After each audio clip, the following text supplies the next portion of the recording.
This episode is sponsored by the Bridge to Recovery, a nonprofit program on 115 acres near Bowling Green, Kentucky, a tranquil place where they've been changing lives for over 40 years. Their people improve their quality of life by acknowledging past emotional wounds and healing from all forms of trauma.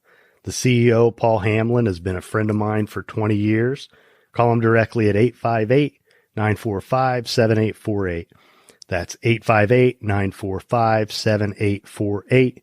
Or you can learn more about the Bridge to Recovery by clicking the link in the show notes or visiting thebridgetorecovery.com. Thank you for listening to The Path to Authenticity.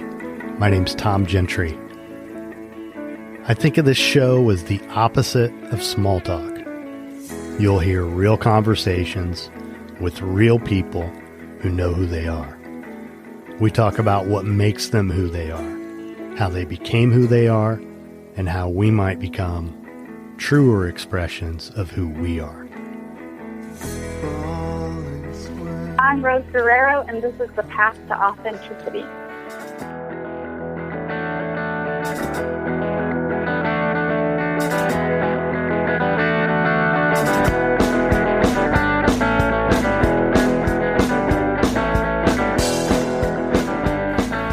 Thanks for tuning in.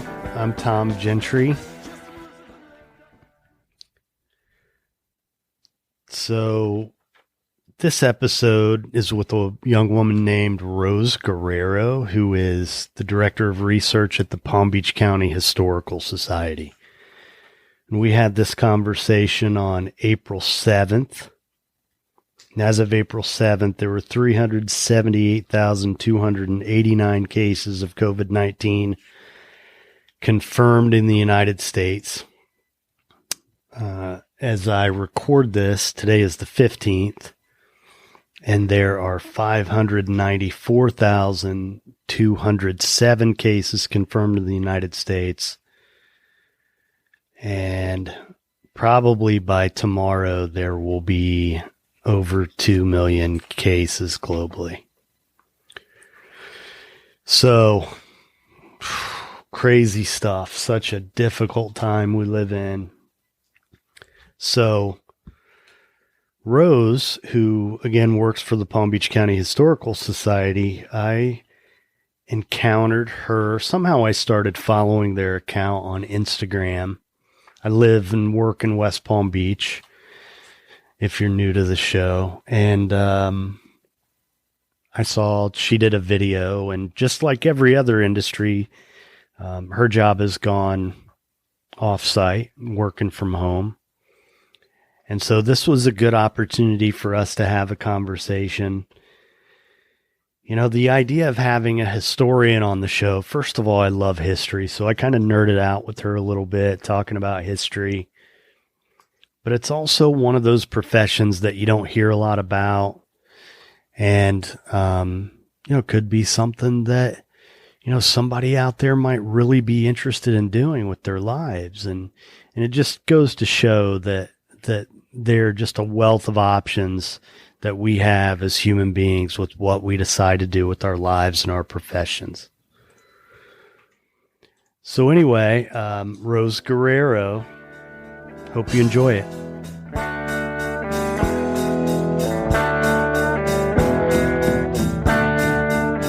Just the product of bad seeds. Rose, how you doing?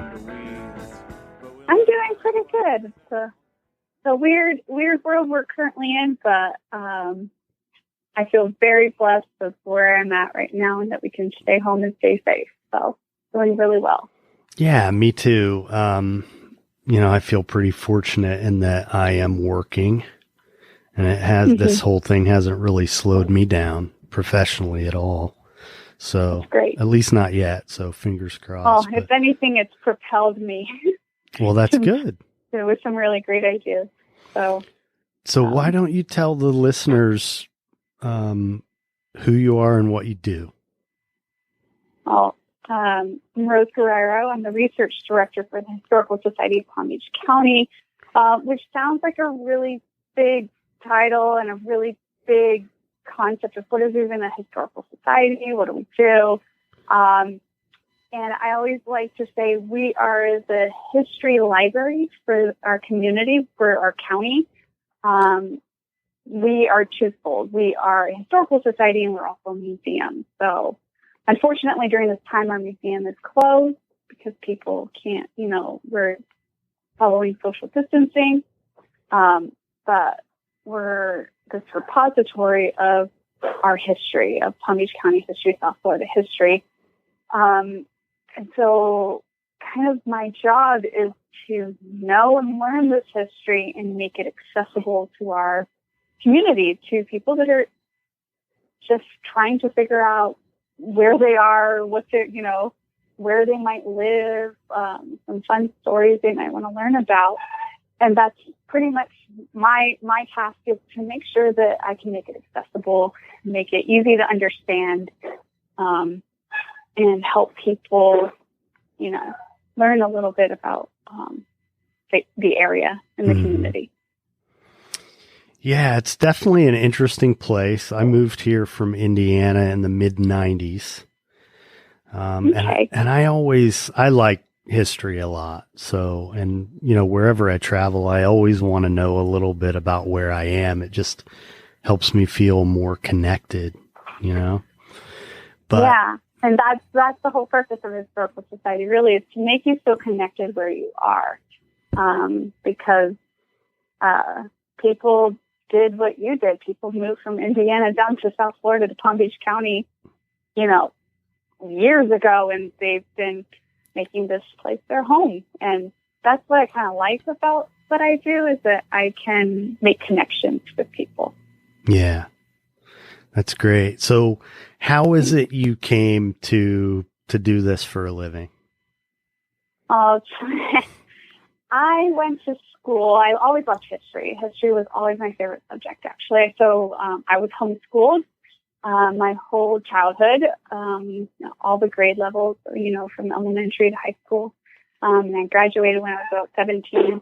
And when I graduated, I wanted to be a forensic anthropologist. So I had this big dream about, learning about different cultures. I love different cultures. I love learning about different peoples and their stories and places.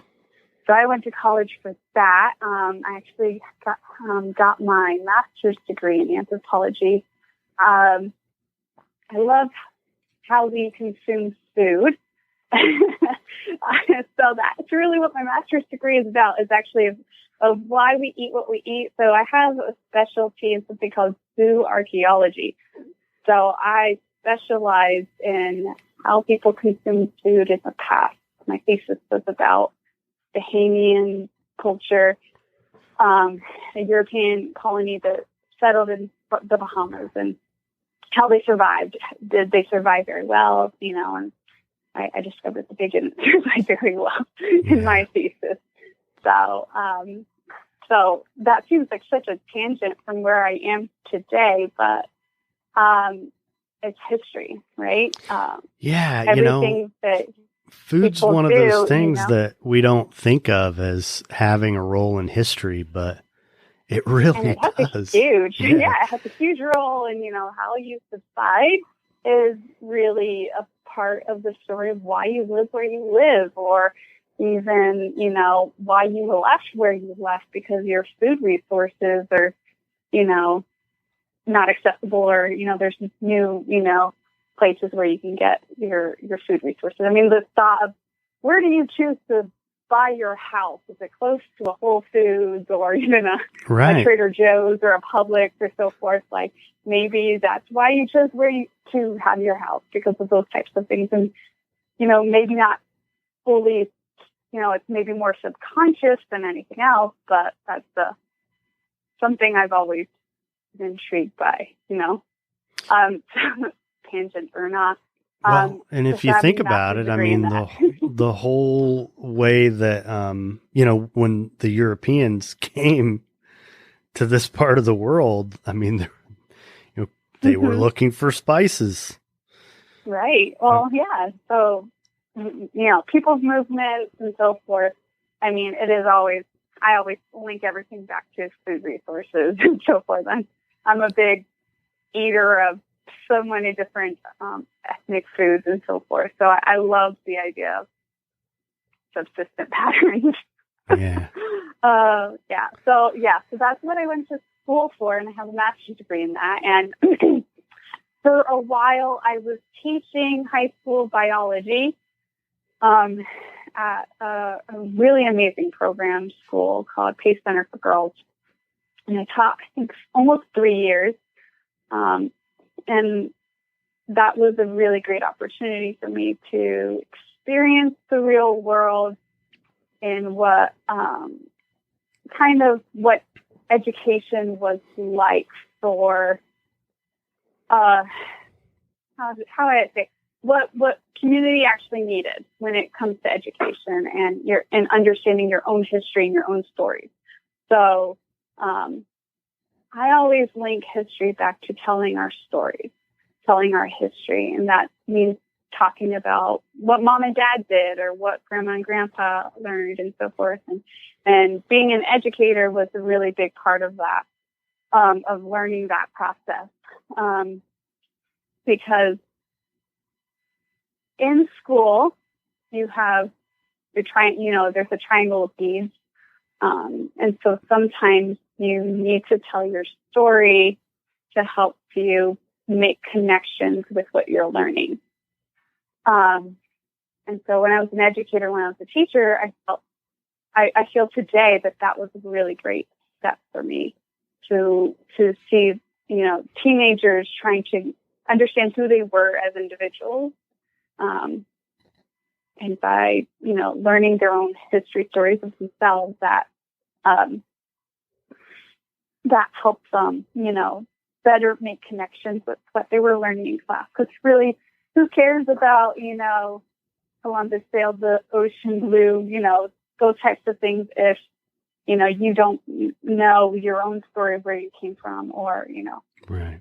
why mom and dad are the way they are and so forth, or grandma or grandpa, why did they have the struggles that they had, everything is connected, and that's something that being a teacher taught me. So I was a teacher for about 3 years, and then I got this just really great opportunity to be the education coordinator for the Historical Society of Palm Beach County. So that's how I started with the Historical Society. I was their education coordinator for about 3 years, and over the last year, I've just now moved into being their research director. So being their education coordinator allowed me to step back from being in the classroom and more of a participant of making resources available for teachers and know their needs and getting them history content. You started as, did you say, the education coordinator? Yes. And then the education coordinator. And then so I've been with the Historical Society for 4 years and coming in May. For the last year, I've been their research director. So what does a research director for a county historical society do? So I just want to make a clarification about when we think about counties, we sometimes think of it as being a government entity, and we are not a government entity. We are a nonprofit organization. So we work off of the kindness of people's hearts and their generosity of wanting to preserve and learn about their history. So the day in the life of a research director at a historical society varies greatly. My main job is to make our archives available to the public, as well as do research for people. So I get phone calls, I get emails about just simple history questions about our community. For example, I had a question a couple of days ago, someone asking who was the first lawyer in Palm Beach County. And while that might seem like a very simple, straightforward, well, it was so-and-so, it's a complex question because when we think about our area, we have to think about the multi-layered community that we live in, and that we weren't always the Palm Beach County area. We were actually part of Dade County in the late 1800s. So I had to dive a little bit deeper of what they were actually looking for. It turns out this was a mom during this time frame that we're currently in. She was helping her daughter do a research paper. And so she wanted to know who was technically the first lawyer when we became Palm Beach County in 1909, when we became our own county. And so I do lots of different ways of finding things. I have lots of different search engines, not just the internet. The internet's great and it's full of stuff, but it's vast and it doesn't always have things that are not available to the layman. We have city directories and books that, aren't available. And so that's usually what I use to do my research is books that aren't in print anymore, books that we have in our archives, city directories or city documentation that we've collected over time that I use to answer some of these simple questions, which means that it takes more than just 10 minutes of, Googling to find the answer for some people. So that's part of what I do. I also help people find information about their homes.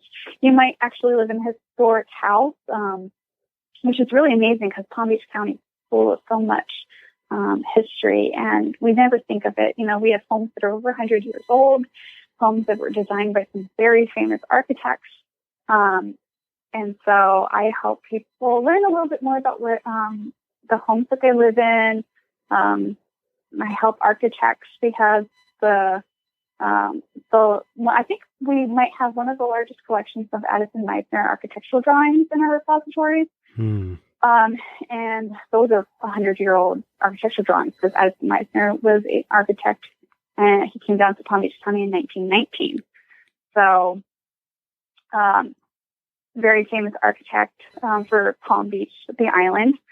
And people love to look at those. But they're you can't because they're 100 years old. So I help people learn a little bit more about the history of the area, maybe guide them in the right direction. Sometimes I don't have the answers to some of their questions, but I might know someone that might. So my job is to point people in the right direction and get them excited about what they're learning. Because sometimes, we need a little fire behind us to help us do some research. Bring it to life a little bit, Yeah, absolutely. Sometimes you look at something or you've heard a story or you've heard about some history thing and it's, it's very flat and not dynamic. And sometimes you need a little, maybe you need a old photo behind it to make it seem interesting or make it feel connected, make you feel connected to it. Or, we have 3D object collections. We have an entire warehouse full of 3D objects. Some really amazing, fashion designers of Palm Beach County or furniture that, would be sold at an antique store type stuff that we collected through the years. So is there a specific range of time where most of your work is focused or how modern does your research get? Well, if we get back to the very beginning, people have been here for over 12,000 years. So we do have material of our ancient peoples that were here in South Florida. And then it goes all the way up to present time. What's going on even today, we're collecting that material. I'm clipping newspapers even right now of the historic moments that we're all experiencing right now. I mean, this time period is truly historic. These are things that we are going to be talking about with our grandchildren, and our great-grandchildren are going to be asking these questions. And this is going to be written into history books. Nothing like this has happened in our lifespans, right? There's few people that are still alive that remember the Spanish influenza outbreak in 1918, 1919, and so forth, which I always like to say that history is very cyclical, and it's so funny that it's 2020 and everyone was so excited about the roaring 20s of 2020, right? Right. I had this conversation with my supervisor the other day where we were talking about why everyone was so excited about us living in the roaring 20s, and she always makes this comment that she says, I don't understand why people like the roaring 20s. Nothing good was really happening back then. It really was a very difficult time in the United States in the 1920s. So now I think about what's going on now in 2020, Oh my gosh. and It's brutal. we're reliving a lot of things. We're reliving really difficult times. You have a huge period of time in Palm Beach County. If you just think about what was going on in Palm Beach County in the 1920s, we're talking about, we're just resolving coming out of World War I. And so World War One just ends, right? 1919, World War One ends. So in the 1920s, you have, things seems like they're getting better. There's a lot of what we call the boom era, people buying up land left and right. You have land speculators lining the streets in Palm Beach, actually trying to sell this land to people blind. They're purchasing land without even looking at it and don't realize that they're buying swamp. It's great. And then you have two major natural disasters. 1926, you get a hurricane that goes through Miami and it's full of destruction. I mean, let's talk about millions and millions of dollars of land that's destroyed by one hurricane. Not only people are spending all this money and dumping all this investments in South Florida. And then you have the 1928 hurricane. So that's a back-to-back hurricane. I think the 1928 hurricane is considered the third greatest historic hurricane that is recorded in the United States. I could be, I'm not sure of specifically, but I know it's one of the largest recorded hurricanes in the United States. And it had a huge death toll. Over 3,000 people died in one storm.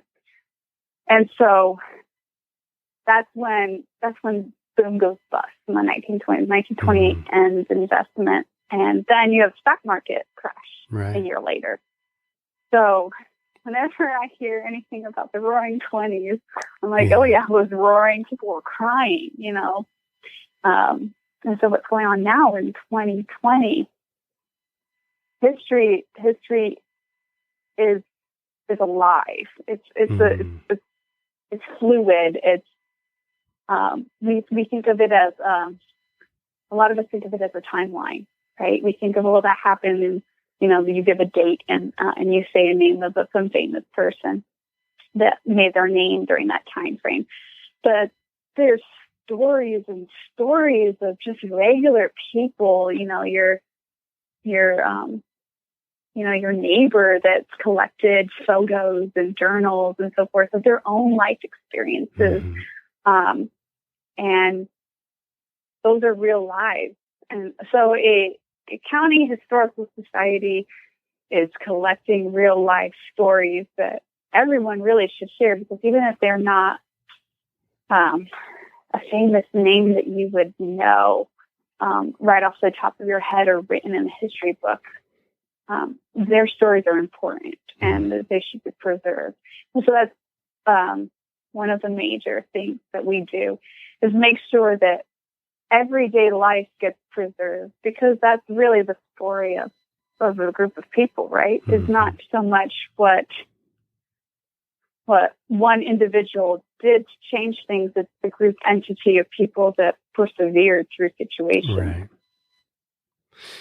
Well, one thing I want to touch on a little bit, this being a podcast, it's not really local. I mean, people have listened to this all over the world.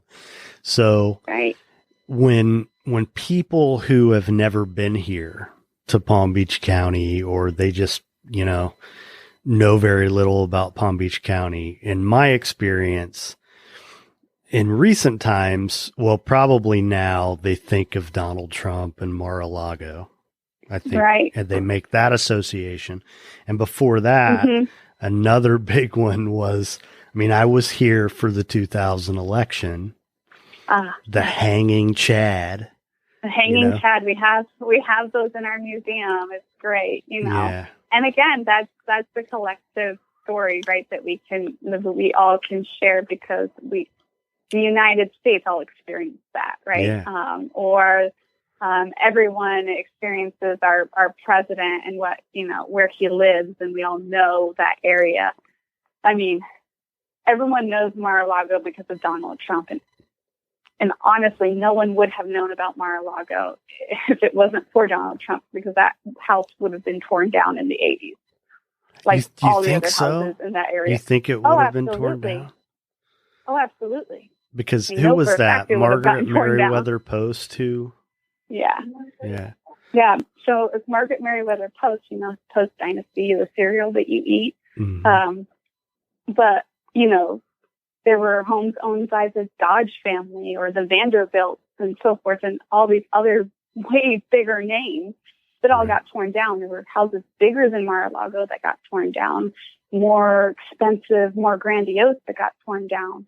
I mean, that house was owned by the government before it got resold off to, got returned to the Post family. And it probably would have gotten, like most areas on the island, it would have gotten split up, and other very beautiful homes would have been built on top of where that house was. And honestly, who cares who lives in that house or has turned that house into a club? It's a beautiful piece of history. Yeah. As gaudy as can be, and it's perfect for what the era that it was built for. Marjorie Meriwether Post wanted it like that. She hired Joseph Urban, who was this interior designer. He wasn't even technically an interior designer. He was a designer for theater. And so that's why it's so gaudy. He was a theater designer. So, when you go to a play, and if you sit in the back of a play, you want to be able to see the stage. Right. And so they paint things really bright, and, they make it really gaudy so you can actually see it. So that's what I think of when I think of, Mar-a-Lago. It's meant to be looked at. That was what it was designed for. That's what Marjorie Meriwether Post wanted it for. She told the other, what was it? She had architect that designed it was Marion Sims Wyatt, and he wasn't grandiose enough for her, so that's why she put Joseph Urban on it. Oh, wow. So yeah. We know those things are kind of in some ways emblematic of the area for people who are, not living here or don't know a lot about the community. What else is there that you would want, are there things that stand out about the Palm Beaches that you would want other, to share historically? I'm working on a few stories right now where I want to share stories that are talking about overcoming adversity. And I think every community has this, when communities are built, they're built from ingenuity and people that work really hard. And you only start hearing about certain names towards the end, like a Henry Flagler, right? So for people that don't know the area, I always want to remind them that it was regular people that built up an area, a community. It was people that put in hard work to make an area their home. For people that are not from the area, stories that I love are, oh goodness, there's so many. There's the Thomas and Priscilla Peppers, African American couple that came to Palm Beach in the 1890s that made this area their home. There's, people that started out with nothing, and, the Laneharts, the Potters, names that you wouldn't become familiar with until you got here. everyone knows how beautiful our area is when they think about the environment. And if you can remember only one thing, you can remember that's why people showed up down here, right? It's because the environment is so engaging and beautiful, and made people want to stay. That's, why else would you want to stay in an area that gets to be 105 degrees in the summer? Yeah. It was beautiful, and you have your beaches and so forth. And I really just want people to remember that the energy behind individuals, what people work to accomplish, is the same type of thing that you work today to accomplish. No one's changed. No one's personality or character is different than your own. That's something you can't do yourself. And that's what I really love about history, is that, you hear about these people and you wonder, well, how did Henry Flagler, let's just bring up Henry Flagler, right? Henry Flagler is a multi-billionaire that started playing with trains in his 60s. He started with Standard Oil, and then becomes a millionaire that way, and, with the Rockefellers, and then comes to South Florida with railroads, after, then he gets interested in resorts and building hotels and so forth. But what kind of personality, is that, he started with nothing. I think he had right. he came from a poor family. He interned or, worked trade to start, Standard Oil. And he saw an opportunity. I think that's what it is opportunity. Once you see the opportunity, even if it's just like the crack of a door, some people just jump at that crack of the door. And there's, some people become multimillionaires, and some people leave a really great story to find later on. Well, and for people who don't know, he built the Florida East Coast Railroad. Yeah. All the way to Key West, which, he did. There was no way to get to all of the Keys. Yeah. Besides by boat before then. By boat. Yeah. By boat. There wasn't even, the stagecoach wasn't even around until Henry Flagler showed up because of him. And then it would have eventually happened, but it would have taken longer, right. And then his whole goal was to get to the Caribbean. His whole goal was actually to build an overseas railroad. I think he wanted to get to Havana. Oh wow! He wanted to do trade. He wanted to do trade with Havana, and he died in 1914. But he never got that dream. But he got his dream of the Keys. Yeah, it's amazing, and he just dotted the coastline with these opulent hotels, starting in St. Augustine and then eventually getting to the breakers here. And I know there's another one in Miami, right? That I can't. Yes. Was it? I'm trying to remember what his hotel called. It wasn't a Biltmore. I don't remember the ones in Miami. I grew up, born and raised in Miami. I can't remember half the history of Miami. The amounts of years that I spent living there versus, the 4+ years working where I am now. So, well, another, one of the things that I think about with Palm Beach County, I read a book years ago, called The Swamp by Michael Grunwald. Yeah. And it's about the centuries-long effort to drain the Everglades. Mm-hmm. And for people who don't know, Palm Beach County is, what is it? It's one of the largest counties in the country, right? It's enormous. I think it's the third largest county, first largest east of the Mississippi. Okay. So I think there are a few counties that are a little bit larger, but we are the largest county in Florida. And part of it is because we've where we have a portion of Lake Okeechobee. Right. So. Right. And you mentioned that hurricane in 1926 or 28.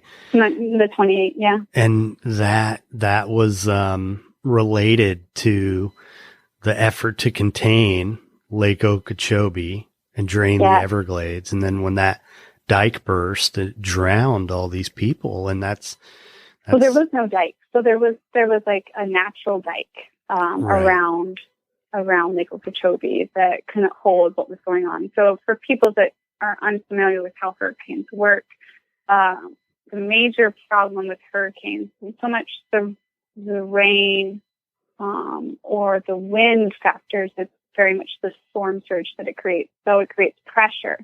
So think of Lake Okeechobee as a bowl. It's a very shallow but very large lake. And so what the hurricane did was it pushed all the water from one side of the lake all the way to the other. So it created a storm surge of all this water that pooled on one side and basically created like a tsunami that flooded the south end of Lake Okeechobee and the areas that were there, Pahokee, Belle Glade, and so forth. And so people drowned. And they don't even know the number of people that drowned because this was, if you're unfamiliar with Pahokee and Belle Glade, they are where our agricultural district is. Sugar. And so the majority of people that were there were immigrants and people that were working in the fields from the Caribbean or from, actually from up north. So lots of families that had come down to work in the fields during harvest time frame. And so they weren't part of a census. So you don't even, they stopped counting. They stopped counting the bodies. And there were huge, piles that they burned. Well, there's a mass grave near 25th There's Street several. over here. Yeah. There's two mass graves. There's one at Woodlawn, and then there's one up by 5th Street. Yeah. And there's monuments for all of that because lots of them were African Americans that weren't being counted. So, lots of families that were destroyed that never knew what happened to their family members. That was a very difficult time frame, 1928, that huge storm. So we had a really great president then, right? We had an engineer for president, Hoover was the president there. We all think of like the Hoover Dam, but that's actually what the dike around Lake Okeechobee is named after. It's called the Hoover Dike. And then you have the Army Corps of Engineers coming in and reinforcing. And that, in fact, I think it's not even 100% complete. The dike's been being built since 1928, right? And so it's not even complete for what it needs. If another 1928 hurricane came through, potentially the same catastrophic experience could happen. Wow. All right, so we got the Everglades. What else stands out to you that other people around the world might be interested to know about Palm Beach County? Goodness. We always think of, maybe we talk about different architectural structures or historic districts. We're not young. We're not a young area. We always think of South Florida as being very young. We have one of the oldest cities, St. Augustine here. We had Native peoples that were making this place their home. This was one of the first places that Europeans showed up to try to colonize and turn into, Spanish colony or a French colony or an English colony. We went through so many different time frames of that. There's so much history here. There's archaeological excavations all over the place. There's so much that has not been uncovered. When we think of United States history, American history, we might think of colonial periods and, right. We don't think so much about South Florida and what we were going through, or, the fact that, the Seminole Wars occurred here. and those time periods that kind of get lost in the shuffle of other things that people might think are more important or, or more interesting. Because not a lot of people were in South Florida, right? Or Florida to be exact. Florida was unoccupied by the United States until whether we purchased it from Spain, right? Right. I'm sorry. It was Spain, right? Yeah, I believe it was. I'm trying to remember who had it at that time. Was it Spain or England? It went back and forth several times during the early 1800s, right? And then it was by the 1820s, it was finally owned by the United States. 1840, I think, is when we become a state.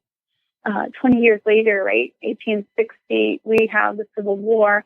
Florida was the second or third state to secede from the Union. So we don't even, sometimes, in my own personal experience as a historian or, going in, and teaching history, we kind of, everyone thinks that Florida is so young. Mm-hmm. And they don't make a connection to the state of Florida being part of the United States history as a whole, because we think of so many, the older states, right, or where more our forefathers were spending more time. But Florida was always doing something. Something's always occurring in Florida. Third state to secede from the Union. We had a lot going on during the Civil War over here because we had just ended a war with the Seminoles. We were still trying to, embrace the native peoples that had made Florida their home as well. So you have pioneers that are trying to settle the area, trying to make peace with the Seminoles and the Kasukees that are here. And then you have us, fighting our own people during the Civil War. Right. So, and people in Palm Beach County, I always focus back on Palm Beach County because we're pretty old in the South Florida area. It was one of the first stopping grounds people would make before they made their way further south. You have Jacksonville and Titusville that are cities that people actually had, made their homes and actually had it was easy access. There was a railroad there by the late 1800s, or there was some type of form of transportation was easy to access, and everything south of that was so hard to get to. So everyone, had to use a boat. You mentioned that, Henry Flagler changes everything because he brings railroads down. Well, the invention of the railroad is great for the United States, right? So I think of sometimes that we think that Florida is so disconnected to all other historical things that are occurring in the United States, but we weren't. We were just as impacted by things. Yeah. And you think two of the oldest European settlements, St. Augustine and Pensacola. Yep. I think they fight over which one's the oldest. Right. Yeah. But I mean, if you're thinking about those things, it's funny. It is. Yeah. Yeah. Well, it just speaks to the attachment that people have to their history and the pride associated with it, Mm-hmm. Well, and that's what I love, is that we make these connections, and it makes us feel like we're a part of it. Mm-hmm. When we talk about where we come from, or our own history, or, where did grandma and grandpa come from, or, oral histories are really great about that. If you've ever listened to an oral history, if you haven't had the opportunity to listen to an oral history, historical society is one of the first places to go if you've never heard someone talk about their own life experiences when they came to an area. And that gives you a really great opportunity to hear just a regular, someone that you would think, oh, that's just my neighbor, that I see them every once in a while. taking their mail out or getting their groceries type stuff. When you hear someone's story of where they came from and the experiences they went through, you can relate so much to your own trials and your own experiences that you've had to overcome. And these oral histories allow you to see how places are built up. There was Max Greenberg's oral history. It's really fascinating. It sounds like a regular guy. Max Greenberg came to South Florida. His family came from Europe. He immigrated here in the early 1900s. And he starts a grocery store, just a regular grocery store. 1928 hurricane comes by and it destroys his grocery store. So he gets the opportunity to reinvent himself. And he reinvents himself as a linens guy. So he starts seeing what people actually need. So he creates Pioneer Linens. And then in 1928 on Clematis Street, which is in West Palm Beach. And it becomes it is one of the oldest stores in West Palm Beach that's still family owned today, still owned by the Greenberg family. And if you hear him tell his story of everything he's experienced, his mother died from Spanish influenza. He walked the streets of Clematis when it was being redesigned. If you look at your own neighborhood in the eyes of someone that's lived through it several years ago, and you start seeing how things have changed, you start experiencing it through their eyes, and you start seeing that history isn't so far distant from where you are today. It's funny. I work out of an office on Clematis Street. Well, I did on Monday nights. Yeah. And I'm trying to think. I think it's 310 Clematis. I'm drawing a blank on the name of the building, but it's one of the oldest buildings in the city. And I think it's 6 floors, Gilded Age, little elevators and but all over the halls, there are all these photographs, black and white photographs of West Palm Beach years ago. And they're probably all from us. Yeah. Well, it's funny because, we were looking at them. I was there with a couple clients the last time I was able to work there on a Monday. And we were looking at these photographs and it was of the building we're in and the block that we're on. And, we could look across the street and we could tell from the pictures there had been a putt-putt golf. Right across the street. I know the photo you're talking about.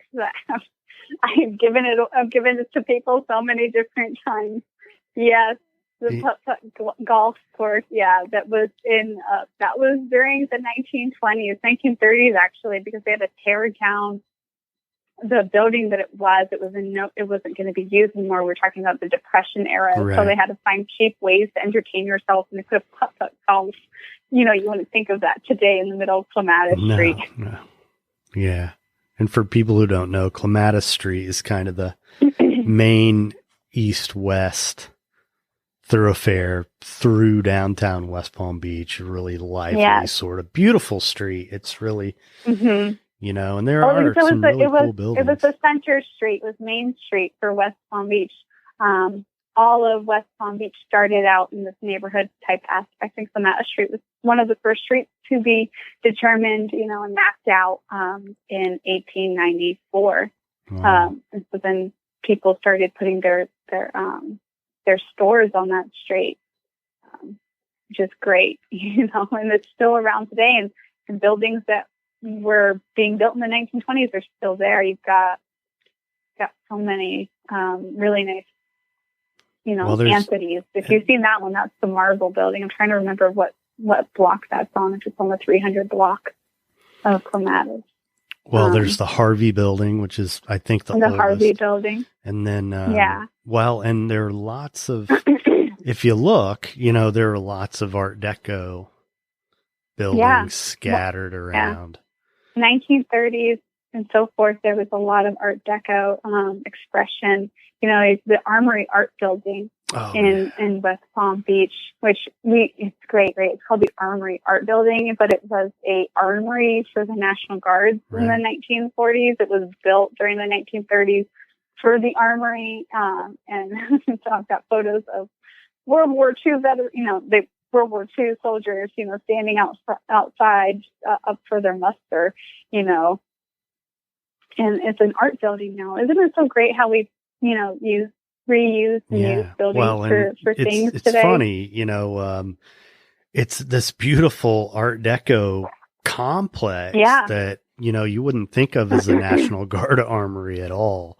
Yeah. And they've turned it into a art learning center, where they have lots of classes and they have artists in residence and all sorts of stuff. It's really great. It's great that they've done that. We've got actually Dreyfus School of the Arts was technically it's the second school in West Palm Beach, but it was the first designated built for school. It was Central School in West Palm Beach, and it was designed. They used a lot of Addison Meisner home buildings that were there and so forth to include in that campus, which is great. Some of the I don't think people really think about South Florida when they think about architecture. That's something else, Yeah. You might think of Art Deco. You might think of Miami and their Art Deco there. You don't, the Renaissance Revival style architecture that Addison Meisner invented, basically, of using, Mediterranean Revival style or Spanish Mission style homes, which the huge neighborhoods that are basically the Spanish style houses in the 1920s. All of those, like you got Flamingo Park, you've got Mangonia, which is huge with their Spanish Mission style homes. El Cid, all these historic districts, Grandview Heights, really amazing architectural there's some beautiful design, neighborhoods. There really are. Beautiful neighborhoods that, fits in perfectly with the environment that we are, So absolutely. Things like that, I think, are really great. So any big goals for you with the Historical Society at this point? What's the big project you're working on now? So we're kind of in a new time frame, right? We're looking at how do we connect with our community digitally without, being physically able to include people in what we're doing. So our major place of connecting with our community really was our museum, the Richard and Pat Johnson Palm Beach County History Museum. And was that originally a courthouse?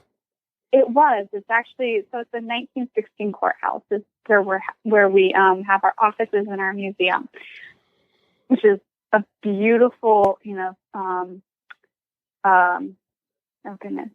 neoclassical building. So you've got these beautiful columns outside and this yellow bricking building. But so what do you do now when you can't invite your community into a building? Well, you invite them into a story.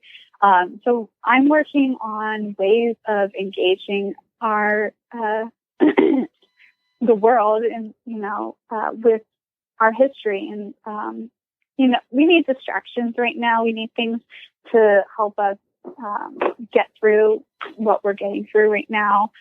And I like to use history to help us have a better perspective of what's going on, because we've gone through adversity.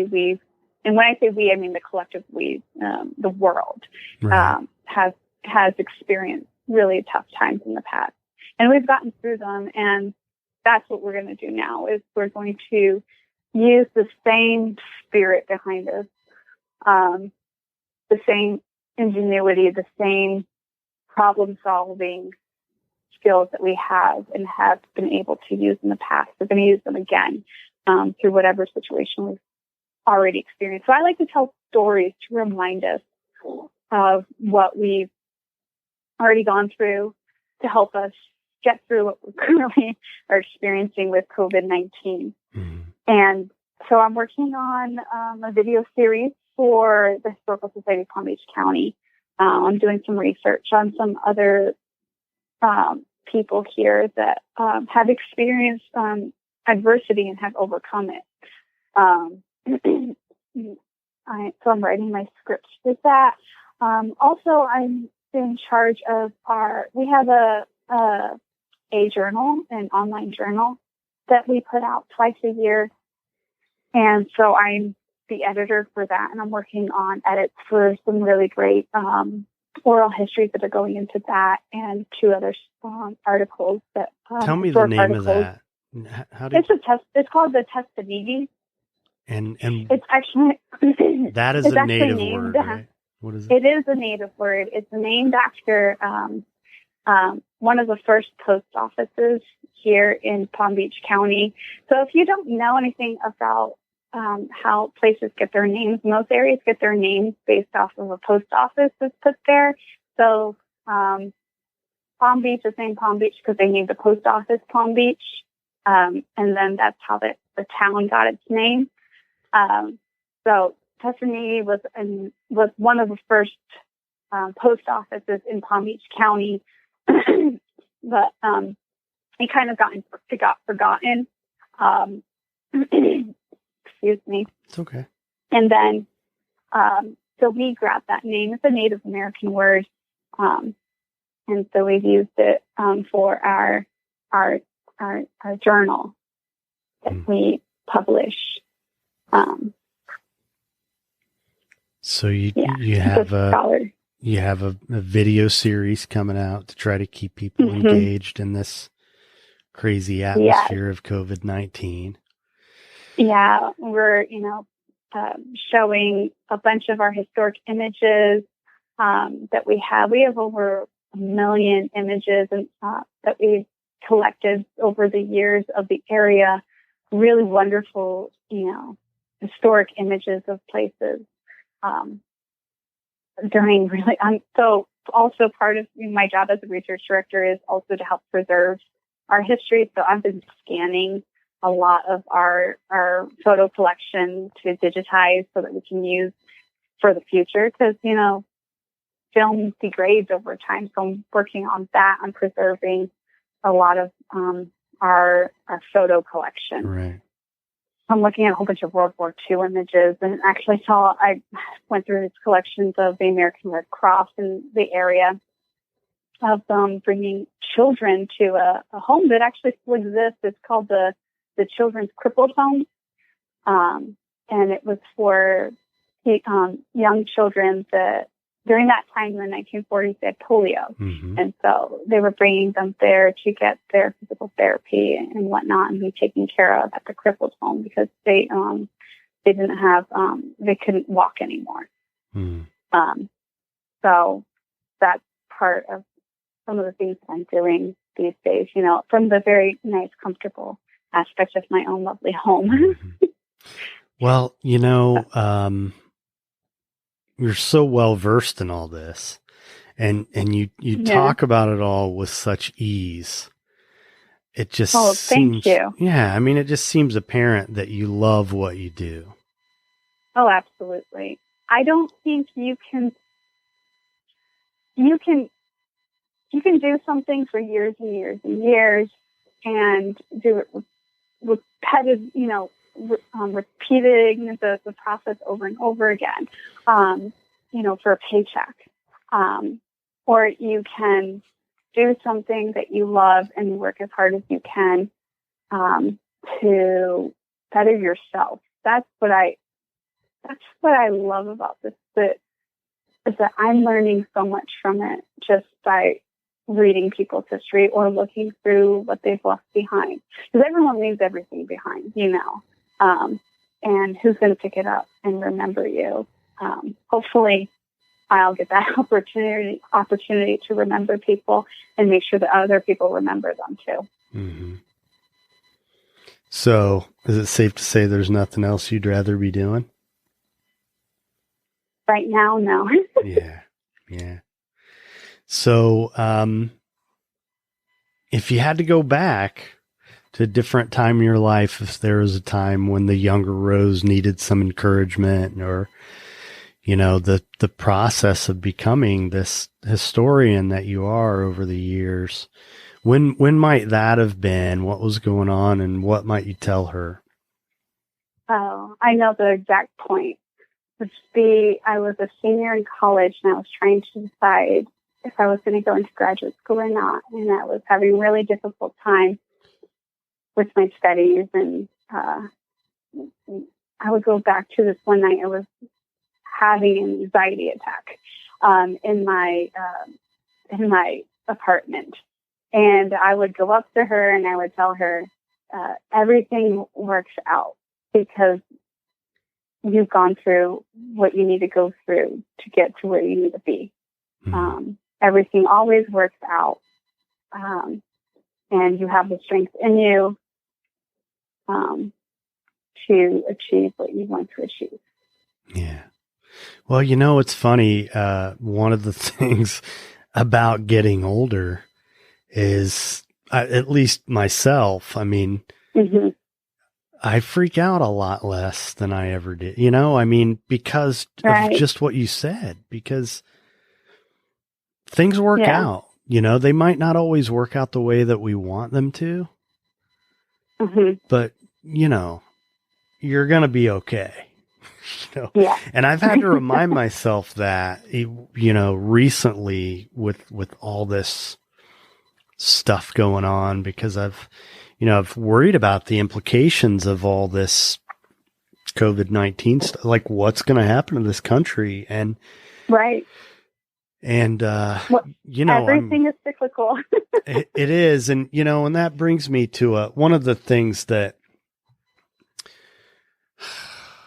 I love history, I nerd out on, I went through a period where, I really tried to learn as much as I could about Native American history and specifically mm-hmm. the systematic dispossession that mm-hmm. took place, and their cultures have always really fascinated me. And then more recently, Civil War history.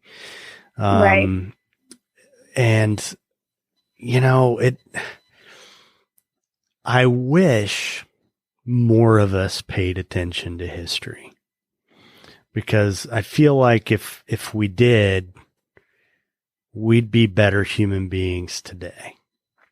Absolutely. There's studies done that, we always like to point out, we focus a lot on teaching history at fourth grade, because once you get the taste for history at an early age, then it's proven statistically that you become invested in your community, which means that you'll be invested in what happens there. You'll become a good citizen, and you'll end up, participating in your community because you want to be part of the story. Mm-hmm. And I think one of the reasons why people aren't interested in history is because they think it's old mm-hmm. and it's boring. And what I always want to remind people is history is a story, and we're all part of it. Mm. Absolutely. Well, Rose, this has been great. I hope you've enjoyed it.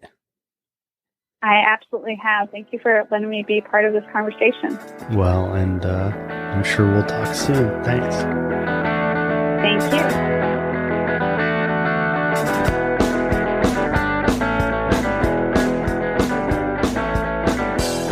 Thanks for listening to The Path to Authenticity. If you'd like to learn more about our guest, you can find links in the show notes or visit our website at thepathtooauthenticity.com. If you're interested in becoming a sponsor, if you have a suggestion for a topic, or you know someone who would make a great guest, Email the show at thepathtooauthenticity@gmail.com. If you enjoyed this episode, please leave a review on Apple Podcasts. If you know someone else who would enjoy the show or even just a particular episode, please share it with them. Every little bit helps. If you're not already a subscriber, please consider becoming one wherever it is you choose to listen. You can find the show on Patreon, where by becoming a patron, you can hear episodes before they're released publicly. You can gain access to supplemental content. There are other benefits in the various tiers. Visit patreon.com/thepathtooauthenticity. Join our Facebook community or follow the show on Instagram, both at The Path to Authenticity. We also have a YouTube channel. You can connect with us on Twitter or Pinterest. To hear the songs from this and every episode, you can find the Path to Authenticity playlist on Spotify. Obviously, there are a lot of ways you could be spending your time, so I appreciate you spending some of it here with me. I'm Tom Gentry. Thanks for listening. Be nice.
Great, honeybee.